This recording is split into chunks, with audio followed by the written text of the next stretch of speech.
Hi guys, JT here. With every Humble Monthly, the question is, what are the games like? Well, here's a bit of information on each game in this month's Humble Monthly to help you decide if it is for you. If you want to know more about game bundles, feel free to like this video and subscribe to the channel. Your support keeps the channel going. Anyway, let's get into this. And number 1, the featured game of this month, Disco Elysium: The Final Cut. A compelling and politically charged RPG that skillfully blends dense storytelling with player-driven gameplay. The game's narrative delves into a range of ideologies, offering a cynical yet thoughtful critique of societal forces. The storyline aligns with the working class and emphasizes movements that prioritize their interests. Despite casting players as cops, the game's heart lies with the marginalized. Set in the gritty city of Revachol, you and your partner investigate a murder mystery that unravels deeper social forces. The game's world is meticulously built, resembling Nordic noir crime dramas with a touch of dark absurdist humor. Martinez, the district you explore, is richly textured and offers both freedom and depth. Time progresses as you interact with characters, adding strategic planning akin to games like Animal Crossing. Conversations with various individuals uncover the intricate fabric of the world, shedding light on the political movements and struggles. You play a disheveled cop with a tumultuous internal monologue, embodying a unique RPG hero. The game's character building system involves managing conflicting emotions, allowing you to develop your character's personality through psyche skills. The RPG mechanics adapt familiar tropes for a gritty detective narrative, with your choices having a significant impact on dialogue and interactions. Though its gameplay elements enhance the experience, occasional issues arise, such as unexpected damage. The absence of traditional combat and the reliance on moral and health points adds depth, but not without its flaws. Despite these hiccups, the game immerses you in its intricate world, making you care about characters, ideologies, and the protagonist's journey. Its visually appealing art style, evocative music, and well-executed themes make Disco Elysium: The Final Cut a standout, offering a cerebral and thought-provoking RPG experience that's both engaging and challenging.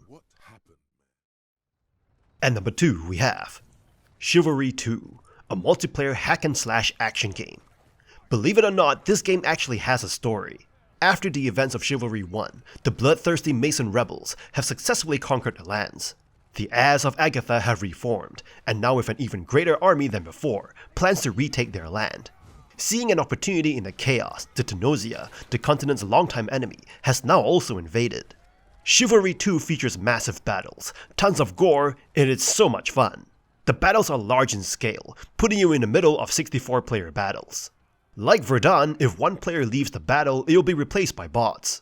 To keep matches healthy in size and reduce wait times, Chivalry 2 has matchmaking from across PC and console versions. Once you're in a match, you can pick from 4 classes: the Footman, the Vanguard, the Knight, or the Archer. Each class has access to their own weapon sets, abilities, and perks. Each class is then subclassed into 3 other subclasses, totaling to 12 subclasses. This mix of classes and subclasses keeps gameplay somewhat fresh, as there is quite a variety. There's also a variety of objectives, from pushing and defending payloads till it reaches the objective point, defending a castle or village under siege, performing sieges on castles and villages, or even just an all-out brawl in team battles, where you can decapitate your enemies and slice their arms and legs off, while trying to keep yours intact. Players can also heal themselves or get revived by teammates when downed, even though most of the time once you're down, your enemy will just finish you off. The fighting mechanic will see you swinging your weapons around, clashing steel with other players, blocking their attacks, and also riposte, and the fighting is very fun and satisfying, watching yourself take on 3 or 4 different enemies, slicing one of the enemy's arms off, only to be violently stabbed in the guts yourself, bringing an odd satisfaction. This game doesn't take itself too seriously though, and it feels more arcadey than the likes of Mordau as an example. Battles can feel very chaotic with that many players, slicing each other's limbs off in a blanket of gore. You can also pick objects up and throw them at enemies, or hey, if you see a chicken that you want to bring to battle just for fun, you can do that too. Really, this game is just chaotic and fun, and that's what the developers are trying to go for.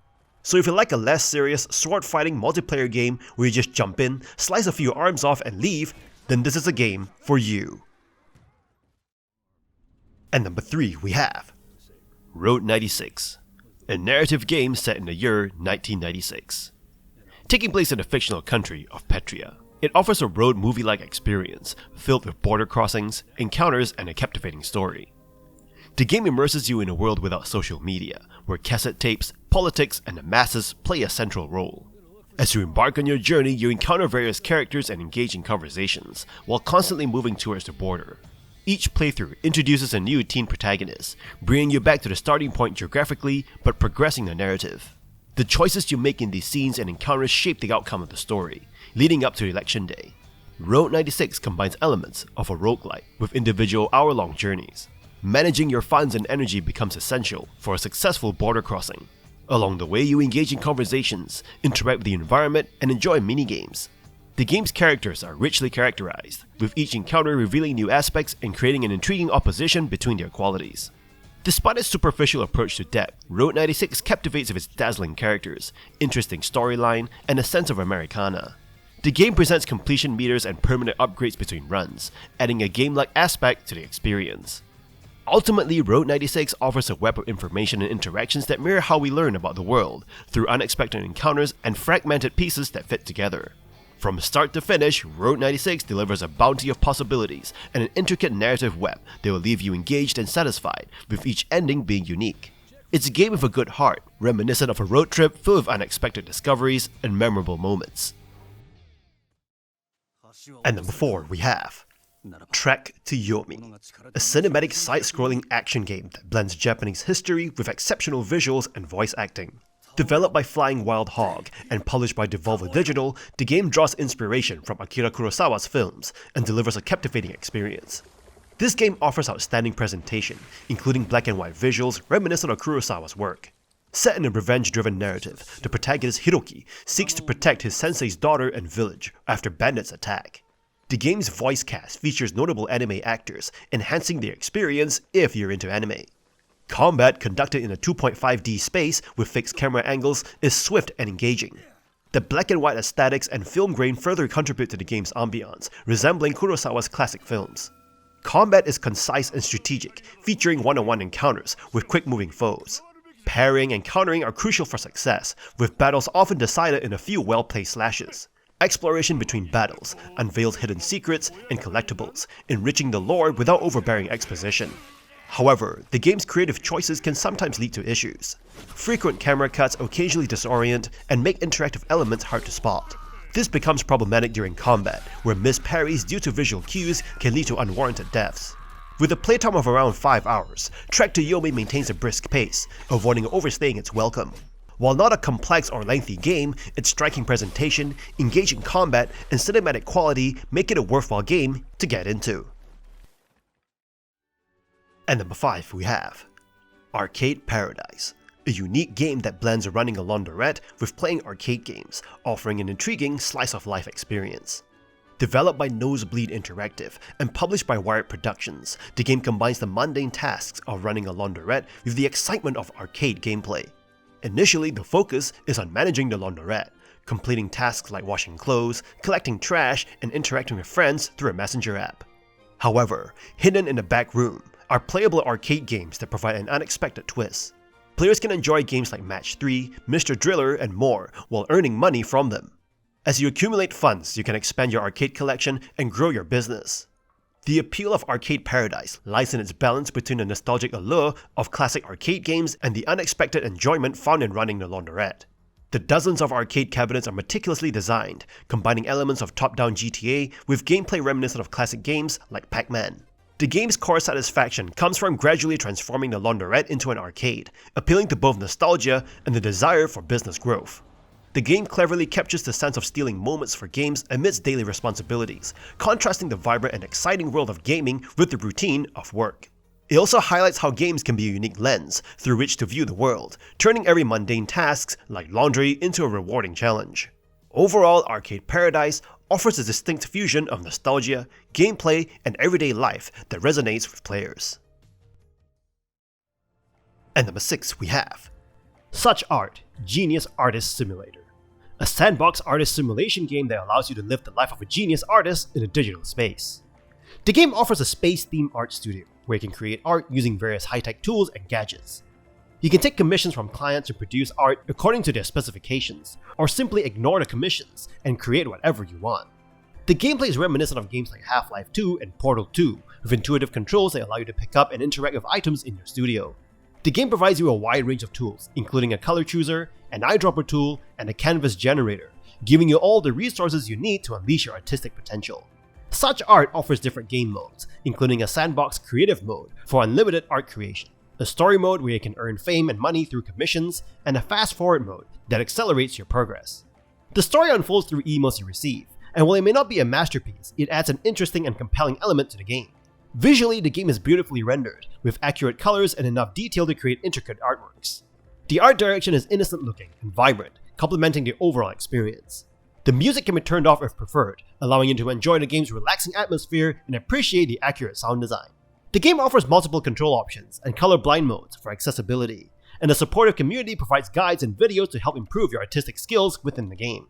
Overall, SuchArt Genius Artist Simulator is not only a video game, but also a tool for honing your artistic abilities. It offers a fun and relaxing experience, making it a worthwhile investment for anyone who has ever dreamed of owning their own art studio and creating the art of their dreams. And number 7 we have Tin Can, a space survival game that thrusts players into the challenging role of maintaining an escape pod in the vast emptiness of space. Developed by Ready Games Survive, the game offers a unique experience where players must manage various systems to ensure their survival.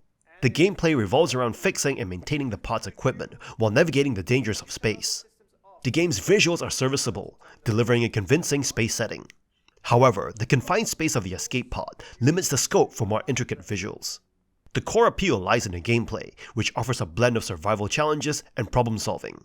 As you face the chaos of maintaining your pod, you'll become well versed in understanding the mechanics, repairing equipment, and adapting to emergencies. The game features a strong tutorial that allows players to discover and learn autonomously, fostering a sense of accomplishment. The initial escape sequence, where you gather components before ejecting, adds urgency and excitement to the experience. The survival gameplay inside the pod requires familiarity with various systems and components, leading to trial and error problem solving. The challenging yet rewarding mechanics create a unique and detailed gameplay environment. Despite its engaging mechanics, Tin Can has flaws. The zero-G movement mechanics can feel clunky and challenging to control, and the UI lacks some accessibility features. The lack of whimsy and overall visual limitations might disappoint players seeking more visually captivating experiences. However, the game's replayability is a strong point, offering different modes like Sandbox and Ranked for players to extend their engagement. In summary, Tin Can excels in delivering a hyper-focused space survival experience, emphasizing intricate mechanics and player autonomy. While it has visuals and UI limitations, the game's engaging gameplay and replay value contribute to its appeal. It offers an immersive survival challenge that rewards players for their problem-solving skills, making them feel like true space survivors. And number 8 we have Hot Brass, a top-down tactical shooter that immerses players in the role of an elite SWAT team member. It offers an engaging SWAT team simulation experience, blending action and strategy to emphasize tactical problem-solving across diverse scenarios. As a skilled SWAT operator, you'll navigate challenging missions, ranging from stealthy infiltration to aggressive breach and clear tactics. Whether solo or in cooperative play with friends, the game prioritizes neutralizing threats while minimizing violence. The game introduces a unique combat approach, focusing on non-lethal methods and psychological tactics to subdue enemies. Rather than relying solely on weapons, you can command suspects to assume passive stances through shouts. The game's mechanics revolve around responding to diverse target reactions, where timely responses are essential to success. Before each mission, you customize your operator with appropriate gear, enhancing gameplay depth. Weapons, armor, breaching charges, and flashbangs become tools for addressing different situations. Balancing stealth and action, the game's design incorporates environmental tactics and a top-down perspective. Stealthy gameplay involves careful movement, while aggressive strategies use breaching charges and flashbangs for quick assaults. Complexity increases as you progress, with challenges stemming from enemies' reactions, line-of-sight considerations, and environmental interactions. Cooperative play is available, enabling specialized equipment usage in tandem with friends. Visually, the game employs a distinctive top-down style that effectively conveys gameplay mechanics, despite simple character representations. Overall, Hot Brass stands out as a superb SWAT team simulation, offering a fresh take on the stealth combat genre. Its focus on non-lethal tactics, psychological engagement, and cooperative play distinguishes it. The game's unique mechanics, thoughtful level design, and challenging scenarios make it appealing to fans of real-time tactics games seeking an innovative approach. This month's Humble Monthly is another great month, filled with amazing games with some great stories to experience and even some multiplayer to boot. However, I do know that some of these games were previously available in previous bundles, like Chivalry 2, SuchArt, and Road 96, so do check your Steam library. Anyway, don't forget to like and subscribe, and I'll see you guys in the next video.